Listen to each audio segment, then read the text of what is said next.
नमस्कार, आपण पाहता हिरकणी न्यूज. हिरकणी न्यूज प्रत्येक क्षण ताज्या घडामोडी आणि महत्त्वाच्या प्रत्येक बातमीसाठी नेहमी तत्पर. आई बाबांचा निरोप घेऊन सहलीला गेले. परत येताना 42 विद्यार्थ्यांची बस साताऱ्यात पुलावरून कोसळली. कोकणात सहलीसाठी गेलेल्या नाशिकच्या कॉलेजमधील विद्यार्थ्यांच्या बसला परत येताना पुणे बंगळुरू हायवेवर भीषण अपघात झाला. यामध्ये 42 विद्यार्थी जखमी झाले असून चौघांची प्रकृती गंभीर आहे. कोकणात सहलीसाठी गेलेल्या नाशिकमधील विद्यार्थ्यांच्या बसला नाशिकला परत येताना पुणे बंगळुरू महामार्गावर कराड तालुक्यातील वाठारगावच्या हद्दीत भीषण अपघात झाला. यामध्ये 42 विद्यार्थी जखमी झाले आहेत. यापैकी 4 विद्यार्थी गंभीर जखमी आहेत. जखमींना जवळच्या 2 रुग्णालयात दाखल करण्यात आलं आहे. नाशिकच्या निफाड तालुक्यातील पिंपळगाव येथील महाविद्यालयाचे विद्यार्थी सहलीसाठी कोकणात गेले होते.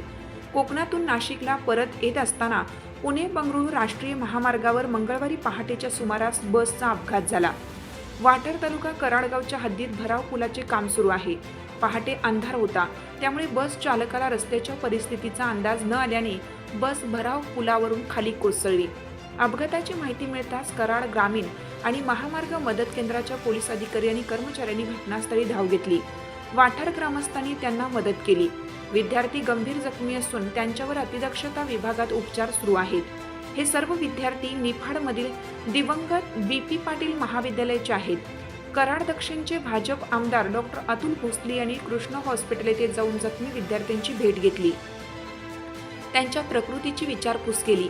डॉक्टरांशी चर्चा करून उपचाराबाबत आवश्यक सुविधा तात्काळ उपलब्ध करण्याचे निर्देश त्यांनी दिले. कॉलेजमधील मुली देखील सहलीला गेल्या होत्या. सुदैवाने त्यांची दुसरी बस होती, त्यामुळे त्या सुरक्षित आहेत.